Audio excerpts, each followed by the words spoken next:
Okay. Trade 600, 3600. Let's go, y'all. Y'all know what's going on, man. Trade 600 with a money.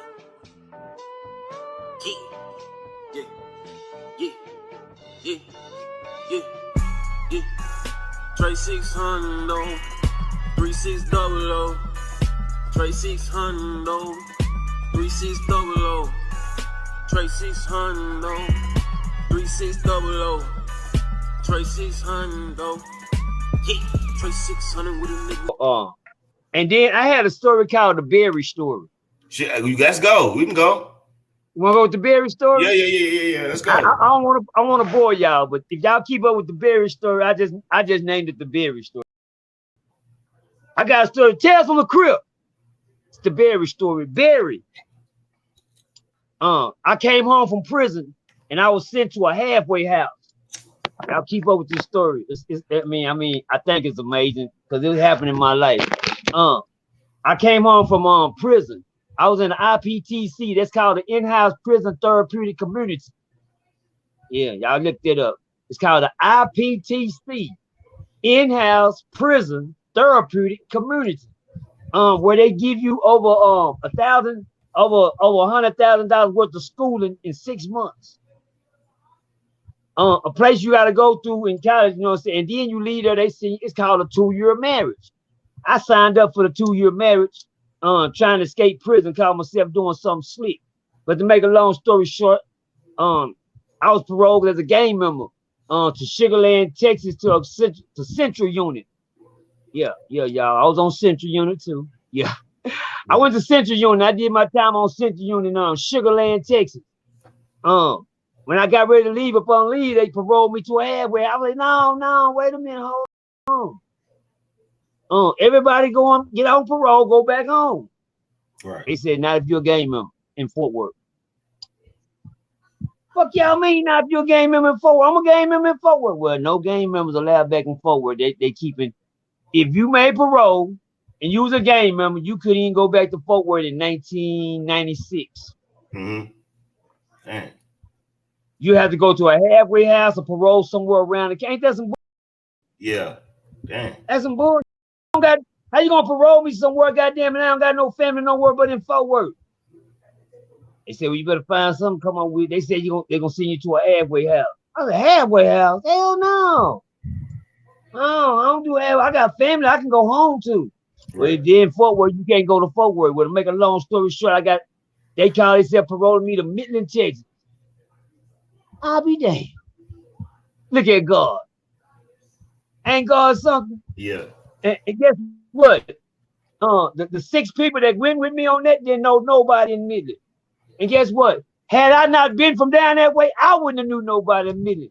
There was a building, a halfway house, a new facility opening called the Johnson Center. West Texas, Midland, Texas, called the Johnson Center. It's probably still sitting there right now today. It gotta be. It was an amazing building. When I went to the Johnson Center, I got fucked up like I'm going to Midland. So I kind of like sharked and smile like my daddy didn't stay down there. But I don't know nobody in Midland. Me either, nobody. God just happened to be in my favor and send me to. I said, okay. I get to Midland on the next day. I called my dad on the phone. I got a phone call to make it. So you want to call anybody? You get to the halfway house, like, yeah. It's just like jail. You call my daddy. And they said, well, yeah. I said, Daddy, they paroled me down here in Midland. He said, you in Midland? My daddy worked for a little company called Leans. He pulled up in back of the thing. So we'll pull up on you. Pulled up in his work truck. Came outside. First time my daddy looked at me and said, I'll be son, you be. I said, thank you, Daddy. He said, boy, God, you need some more clothes to put on. You can't wear none of my stuff. I said, thank you, Daddy. When I got back in there the next morning, man, the unit people came in that managed that building called the Johnson Center. Nice halfway. Man, when I went in there, I'm talking about I'm like, well, this is a cool place to stay. Good bunks, good beds. I'm talking about clean to a whistle, sheets matching, covers matching, everybody. It was brand fucking new center. And it had been up running for a while before I got there. But the wing that they was open, they let me on. So the unit man, we had to meet the new people, and then all of a sudden I heard a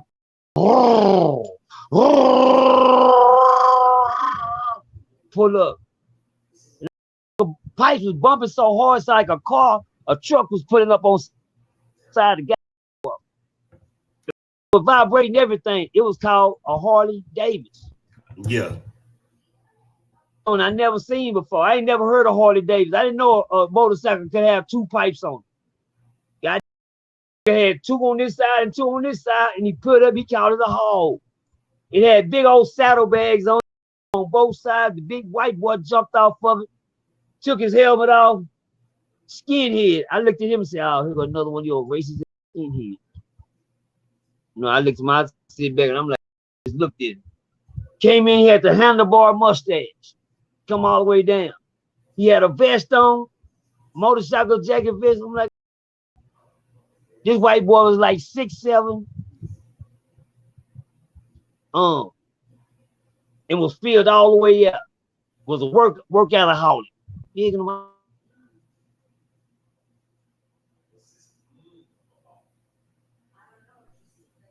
I'm talking about the real bikers, not them little bitty midgets. I'm talking about the bikers you see on the that should be on a commercial or something. Yeah. But anyway, he walks in and come to find, I guess he in the center too.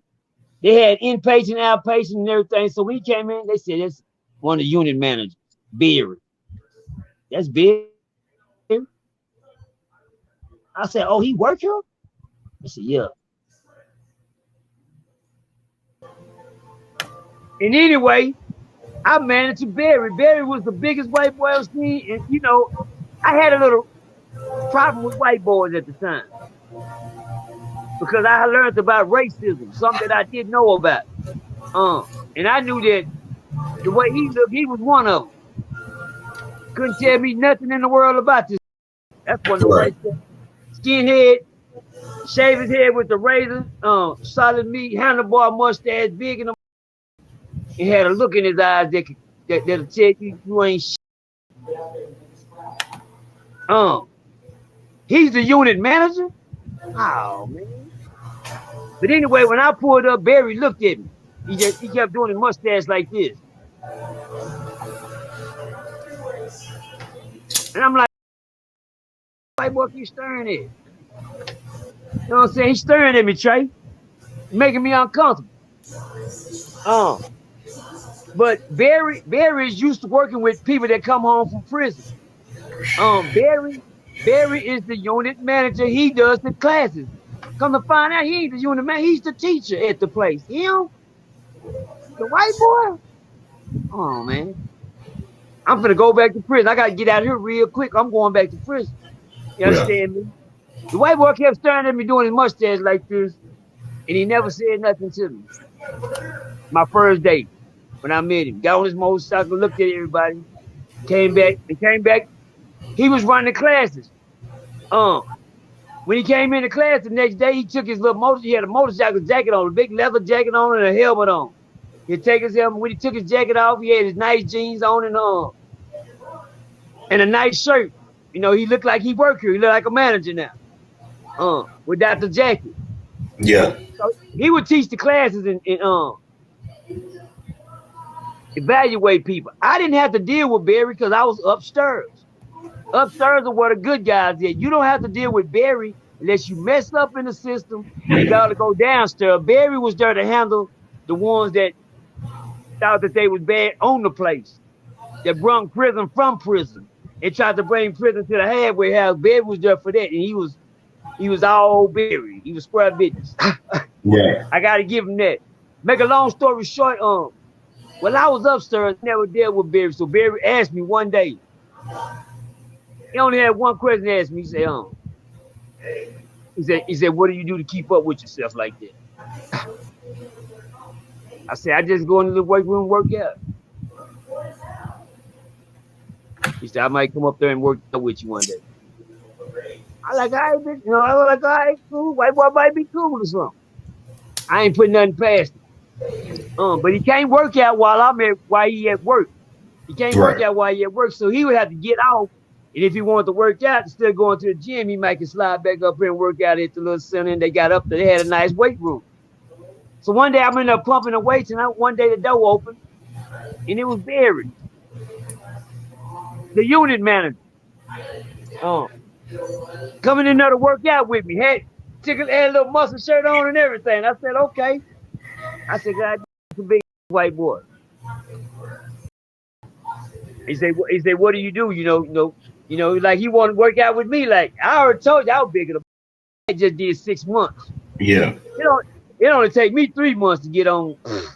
Nigga be running down the street running from me in 3 months. But I've been there 6 months. But anyway, he worked out with me. We did our little workout. I ain't gonna stretch the story. We did a little workout and things and Barry was kind of cool. He was all right. He thought that I was an all right guy because I was working out. We never had a conflict because I was upstairs working the program to go home. Come on, quit playing with us. Okay. Trade 600, 3600. Let's go, y'all. Y'all know what's going on, man. We need that drop, man. We trying to get at 25K, y'all. We trying to push before this year. We trying to reach our quarter at 25K. We gonna give y'all the best, man. The best. We coming at y'all like this every week, so y'all can't be behind or be misled. Goddamn me. Only thing on here is good food, man. We feed, man. We trying to get food for thought, man.